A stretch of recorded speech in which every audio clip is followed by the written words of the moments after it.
रसोई का शॉर्टकट। देख रहा है बेटा, पिछले आधे घंटे से थाली लेकर बैठे हुए हैं हम लोग। 15 मिनट में एक रोटी लेकर आ रही है तेरी बीवी। अब तू ही बता कितने घंटे में रोटी खाकर उठेंगे हम लोग। अरे मम्मी, आप तो हर बात में बतंगड़ बनाने लगती हो। अरे अभी नई नई शादी हुई है, थोड़ा टाइम लगेगा, सीख जाएगी। मना तो नहीं कर रही ना आपको रोटी बनाकर खिलाने से? हाँ, ये बहुत बढ़िया बात कही तूने। क्या फर्क पड़ता है, नाश्ते के लिए बैठो और दोपहर में लंच तक खाते रहो। 15 मिनट के बाद एक एक रोटी आती रहेगी, धीरे धीरे भैंस की तरह मुंह चलाते रहो। मम्मी ऐसा करो, कल से ना आप लोग रोटी बनवाने की जगह चावल बनवा लिया करो। 15 मिनट में बनकर तैयार हो जाएगा और आप सब लोगों को टाइम से खाना भी मिल जाएगा। वैसे बात तो ठीक ही कह रहा है रोहित। ऐसा थोड़ी ना है कि हमें सिर्फ रोटी ही खानी है। कल से तो चावल ही बना दिया कर बहू, कम से कम टाइम से खाना तो मिल जाएगा। ये 15-15 मिनट में एक रोटी आती है, मेरी तो भूख ही मर जाती है। ठीक है बाबूजी, अगर आप लोग कह रहे हैं तो कल से मैं आप लोगों के लिए चावल ही बना दिया करूंगी। वरना मुझे रोटी बनाने में कोई तकलीफ नहीं है, मैं तो बहुत प्यार से आप लोगों के लिए रोटियां बनाती हूँ। अपना प्यार ना अपने पास ही रख ले।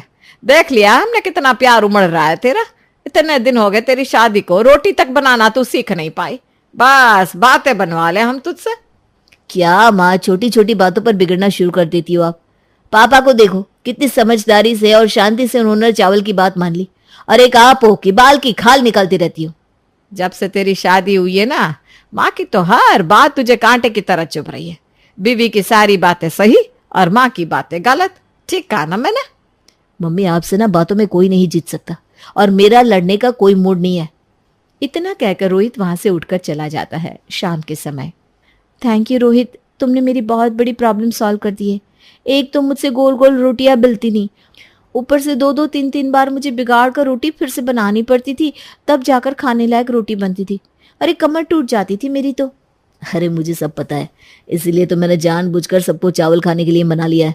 अब तुम्हारा काम भी जल्दी हो जाएगा, तुम फ्री रहोगी तो हमें एक दूसरे के लिए ज्यादा टाइम भी तो मिलेगा। रोहित और शिल्पा की अभी कुछ दिन पहले ही शादी हुई थी। रोहित और शिल्पा कॉलेज में साथ साथ पढ़ते थे। कॉलेज के पहले दिन से ही रोहित शिल्पा को पसंद करने लगता है और कॉलेज खत्म होने के कुछ दिन बाद ही रोहित की एक अच्छी कंपनी में नौकरी लग गई थी। दोनों की अच्छी दोस्ती थी और दोनों घंटों फोन पर बातें किया करते थे। एक दिन रोहित शिल्पा को प्रपोज करता है। शिल्पा, मैं तुझसे बहुत प्यार करता हूँ और तुम्हारे साथ अपना जीवन बिताना चाहता हूँ। रोहित, मैं अपने पापा की प्रिंसेस हूँ, घर गृहस्थी का कभी कोई काम नहीं किया मैंने। अरे कोई बात नहीं, ऐसा करो तुम मुझे अपना प्रिंस चार्मिंग समझ लो। सब लड़के पहले ऐसे ही कहते हैं, प्रिंसेस बनाने का वादा करते हैं और बाद में नौकरानी बना देते हैं। मुझे इस शादी के झमेले में फंसना ही नहीं है, हम दोस्त ही ठीक हैं। मैं बाकी लड़कों की तरह नहीं हूँ शिल्पा, मैं तुम्हें ऐसा वैसा लड़का नजर आता हूँ क्या? तुम चिंता मत करो, तुम जैसा सोच रही हो वैसा कुछ भी नहीं होगा। हम दोनों हमेशा साथ साथ रहेंगे और अच्छा टाइम स्पेंड करेंगे और घर की रिस्पॉन्सिबिलिटी भी मिलकर उठाएंगे। तुम घबरा क्यों रही हो? नहीं, मेरी सहेलियों ने मुझे बताया है कि शादी के पहले लड़के ऐसी ही बातें करते हैं, लेकिन एक बार शादी हो जाए उसके बाद उनके रंग ही बदल जाते हैं। अरे बाबा, मैंने कहा ना, मैं उन लड़कों की तरह नहीं हूँ। मैं तुमसे प्यार करता हूँ और तुमसे ज्यादा इंपॉर्टेंट मेरे लिए कुछ भी नहीं है।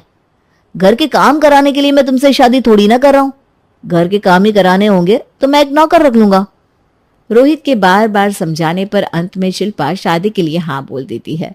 लेकिन जैसा कि हर शादी में होता है, शादी के बाद कुछ दिन तक तो सब कुछ बहुत अच्छा चलता है, क्योंकि वो घर में एक मेहमान की तरह रह रही थी। रोज सुबह उठती, अच्छा सा मेकअप करके तैयार होती, खाना उसके कमरे में ही मिल जाता था।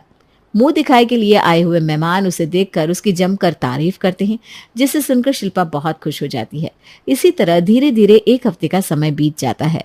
एक सप्ताह के बाद अब सारे मेहमान भी चले गए हैं और तुम भी घर में कंफर्टेबल हो गई हो ना बेटा?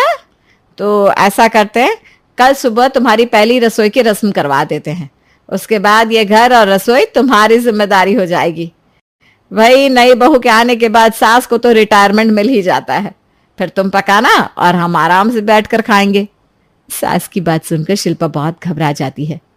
रोहित, तुम तो कह रहे थे ना कि शादी के बाद तुम घर के कामों के लिए कोई नौकर रख लोगे, लेकिन मुझे तो तुम्हारे घर में कोई नौकर नजर नहीं आ रहा।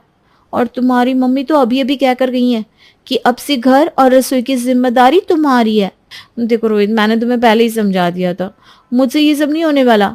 अरे गोल रोटी तक बनानी नहीं आती मुझे। और अब ये मत कहना कि सीख लो, क्योंकि ना मुझे सीखनी है ना मुझे बनानी है। अरे मैंने कहा था तुमसे कि तुम टेंशन ना लो, मैं मम्मी से बात करता हूँ, कोई मेड लगा लेंगे। तुम तो बस प्रिंसेस की तरह राज करो इस घर पे और मेरे दिल पे। तुम बस बातें ही बनाते रहना। अरे नौकर लगवाना ही था तो शादी से पहले लगवा लेते। अब तुम जाकर अपनी मम्मी से नौकर लगवाने के लिए कहोगी तो उन्हें लगेगा कि मैंने ही नौकर लगवाने के लिए तुमसे कहा है। अरे तुम छोड़ो, जिसे जो सोचना है सोचने दो, वो सब मेरी टेंशन है। मैं अभी मम्मी से बात करके आता हूँ। रोहित कॉलर टाइट करते हुए अपनी माँ से बात करने के लिए नीचे जाता है। मम्मी मैं क्या सोच रहा था कि एक मेड लगवा लेते हैं ना। क्या जरूरत है आप लोगों को घर के काम में इतना मेहनत करने की। एक फुल टाइम मेड रख लेते हैं, झाड़ू पोछा बर्तन खाना सब वही बना दिया करेगी। आप लोग ना बस आप आराम करिए। अच्छा बेटा, बड़ा समझदार हो गया है तू। लेकिन ये समझदारी तेरी शादी से पहले क्या घास चने गई थी?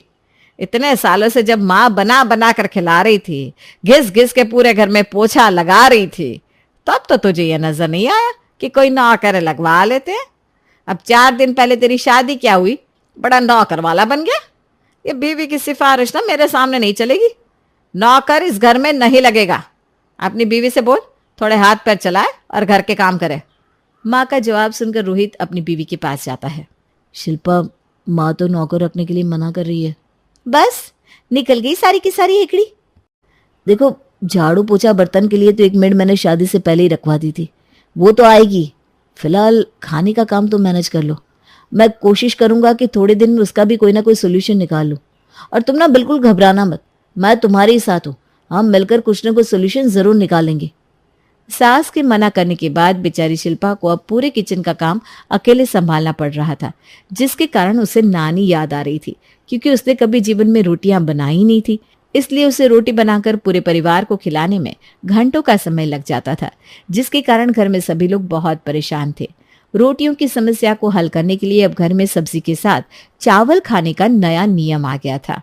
शुरू में 2-4 दिन तो बहू शिल्पा सब्जी के साथ चावल बना रही थी, लेकिन फिर एक दिन, अरे बेटा क्या बनाकर रख गई है तू? मैंने तो तुझे दाल चावल बनाकर रखने के लिए कहा था। हाँ माँ जी, तो दाल चावल ही तो बनाया है। लगता है मेरी आंखों में मोतिया बिंद आ गया है। मुझे तो प्लेट में खिचड़ी नजर आ रही है। आप भी ना माँ जी ऐसी बातें करती हैं। दाल चावल और खिचड़ी कोई अलग अलग चीज थोड़ी ना होती है। दाल चावल में भी दाल और चावल बनता है और खिचड़ी में भी। मैंने सोचा दोनों अलग अलग पकाने से अच्छा है कि दोनों को मिला के एक ही जगह पका देती हूँ। गैस, समय और तेल सभी की बचत हो गई ना। बड़ी होशियारी दिखाई तूने। कहाँ से लाई है इतना दिमाग? अरे बहू, दाल चावल होते हैं और खिचड़ी खिचड़ी, दोनों एक जैसा कैसे हो सकता है? माँ जी, आपको भी तो मिलाकर ही खाना था ना। अलग अलग तो आप खाती नहीं दाल और चावल को। और थोड़ा सा एडजस्ट कर लेंगी तो क्या बिगड़ जाएगा। ठीक ही तो कह रही है मम्मी वो बेचारी। अरे अगर थोड़ी सी मेहनत और टाइम बच रहा है उसका, तो उससे आपको क्या दिक्कत है? आपको तो खुश होना चाहिए, इतनी गुणी बहू मिली है आपको। गैस तेल सबकी बचत हो गई। बेटी की बात सुनकर सास उर्मिला और ज्यादा कुछ नहीं कह पाती। 2 दिन बाद, बेटा आज तूने ये क्या बना के रखा है, मेरी तो समझ में नहीं आ रहा। कुछ नहीं माँ जी, रोहित कल भिंडी की सब्जी लाए थे ना, तो बस मैंने भिंडी वाला चावल बनाया है। पता नहीं भगवान ने कौन से जन्म की दुश्मनी निकाली है मुझसे, जो इतनी गुणी लड़की हमारे घर भेज दी। अरे हमारी 7 पुश्तों में भी भिंडी वाले चावल नहीं खाए होंगे आज तक किसी ने। पता नहीं अभी आगे कैसे कैसे दिन देखने को मिलेंगे। मम्मी आपकी ना आदत हो गई है हर बात में कमी निकालने की। अरे आप एक बार खा कर तो देखो। बेचारी ने इतनी गर्मी में घंटों किचन में खड़े होकर खाना बनाया और आप हमेशा उसे डीमोटिवेट करती रहती है। इतनी पढ़ी लिखी है वो, फिर भी आप लोगों की खुशी के लिए खाना बना कर खिला रही है, मना तो नहीं कर रही है। आपको भी बड़प्पन दिखाकर बहू के हाथ का खाना खुशी खुशी खाना चाहिए। हाँ बेटा, हम तो खुशी खुशी ही खा रहे। बस अपनी बीवी से कह के थोड़ा रहम करे और खाने लायक खाना बनाया करे। सास और ससुर की बार बार समझाने के बाद भी बहू शिल्पा हर रोज ऐसा ही खाना बनाती थी। कड़ी चावल बनाने को कहो तो दाल पीसकर बनाकर उनके सामने रख देती, सब्जी और चावल मिक्स करके तहरी बनाकर सामने रख देती। बहू के हाथ का ऐसा खाना खाने के कारण बेचारी उर्मिला और उसके पति दिनेश तो खाने का असली स्वाद ही भूल चुके थे। एक दिन, माँ सबका खाना हो गया है, मैं और शिल्पा जरा नुक्कड़ से आइसक्रीम खाकर आते हैं। ठीक है बेटा। रोहित और शिल्पा बाजार जाते हैं और समोसे की दुकान पर खड़े होकर समोसे पैक कराने लगते हैं। तभी रोहित का दोस्त अशोक उसे समोसे पैक कराते हुए देख लेता है। अरे वाह, लगता है रोहित समोसे लेने आया हुआ है। आज उसे सरप्राइज कर देता हूँ। ऐसा करता हूँ, रोहित के घर पहुंच जाता हूँ, समोसे के साथ साथ भाभी जी के हाथ की चाय भी पीने को मिल जाएगी। खुश होते हुए अशोक थोड़ी देर में रोहित के घर पहुंच जाता है। अरे बेटा अशोक, तुम आओ आओ अंदर आओ। रोहित को फोन नहीं किया था क्या तुमने? वो तो खुद घर से बाहर ही गया हुआ है। आंटी जी अभी तक आया नहीं क्या? उसे देखा था बीकानेर वाले के यहाँ समोसे पैक करवा रहा था। मुझे लगा अब तक तो घर पहुंच गया होगा, इसलिए मैं भी आ गया। नहीं बेटा, अभी तक तो वो आया नहीं है। तुम बैठो। अशोक थोड़ी देर बैठा रहता है, लेकिन रोहित लौट कर नहीं आता। आधे घंटे के बाद रोहित और शिल्पा घर लौटते हैं। अरे यार, 10 मिनट का रास्ता है बीकानेर से तुम्हारे घर का, और तुम आधे घंटे के बाद आ रहे हो। अब तो भाई मुझसे वेट नहीं हो रहा है, जल्दी से समोसे खिला।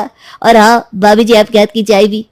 दोस्त की बात सुनकर रोहित और शिल्पा के चेहरे सुन पड़ जाते हैं। 1 मिनट, तेरे हाथ में तो समोसे दिखाई नहीं दे रहे। समोसे पैक करा रहा था ना तू, घर लेकर नहीं आया क्या? अरे बेटा, वो ये तो अभी अभी खाना खा कर गया है। तूने किसी और को देख लिया होगा। मैं तो तुझे कब से समझा रही हूँ कि तुझे वहम हुआ है। वो रोहित और होगा, ये नहीं। अरे आंटी जी, मेरी आंखें अभी खराब नहीं हुई है, बराबर काम करती है। यही था, इसके साथ भाभी जी भी थी। 7-8 समोसे पैक करवाए थे इसने। मैं चाहता तो इन्हें वहीं पकड़ सकता था, लेकिन घर पे समोसे के साथ चाय भी मिलेगी और भाभी जी के साथ थोड़ी देर गप्पे भी हो जाएंगे, बस इसलिए मैं घर चला आया। अब छुपाने से कोई फायदा नहीं है, सबको सब कुछ सच सच बता दो। देखिए माँ जी, हम लोग ना रोज खाना खाने के बाद आइसक्रीम खाने नहीं जाते, बल्कि बाहर खाना खाने ही जाते हैं। अरे कितनी बार खाना खाते हो तुम?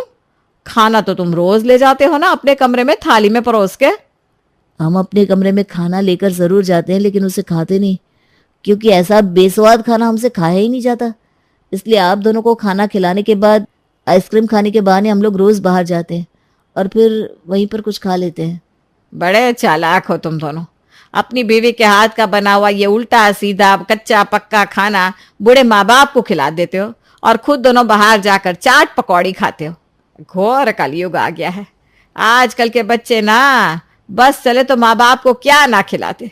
और बहू तुझे रोटियां बनानी नहीं आती थी तो हमने कहा कोई बात नहीं, तो चावल ही बना दिया कर।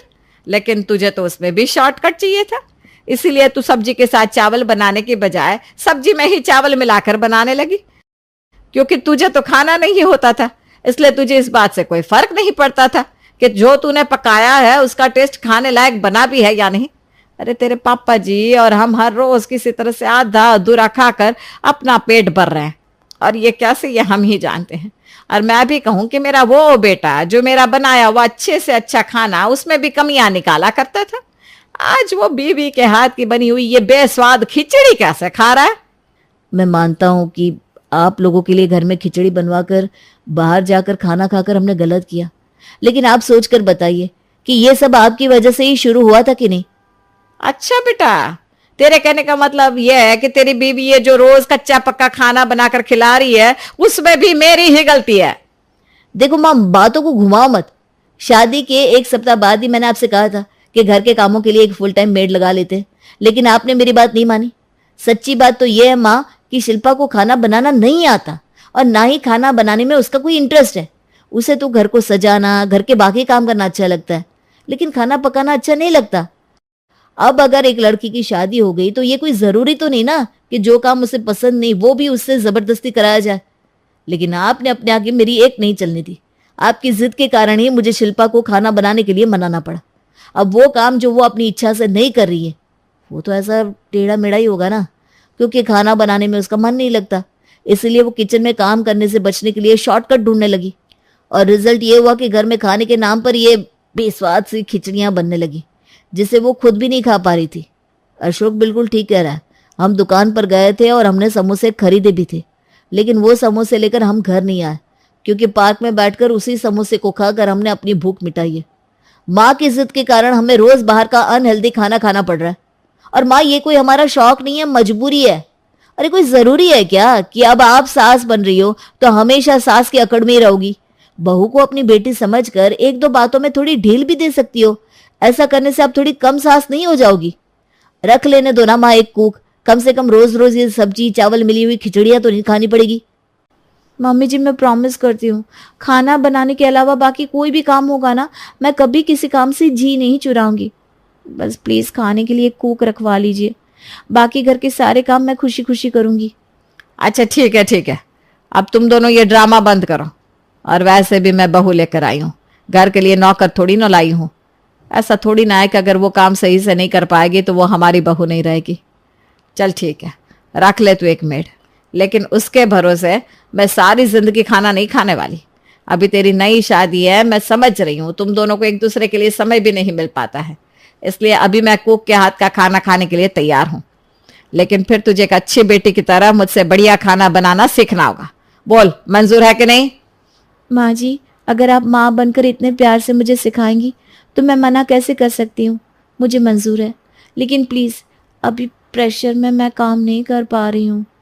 इसके बाद शिल्पा की सास उर्मिला अपने घर में एक कुक लगा लेती है और साथ ही साथ उसे भी खाना बनाना सिखाना शुरू कर देती है।